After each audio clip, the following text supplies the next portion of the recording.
Azərbaycanda kukla teatrının yaradıcısı Molla Ağa Bəbirli. Molla Ağa Bəbirli Bakıda anadan olub.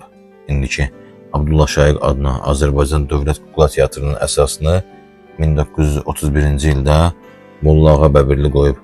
Bu teatrın ilk tamaşası 1932-ci ildə göstərilib. Molla Ağa Bəbirli 1970-ci ildə vəfat edib.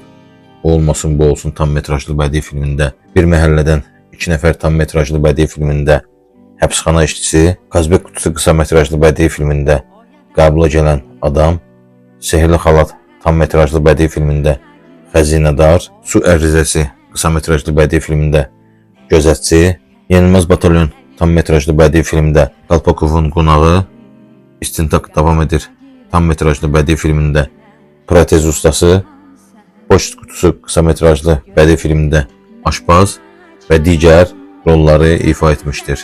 Allah rəhmət eləsin.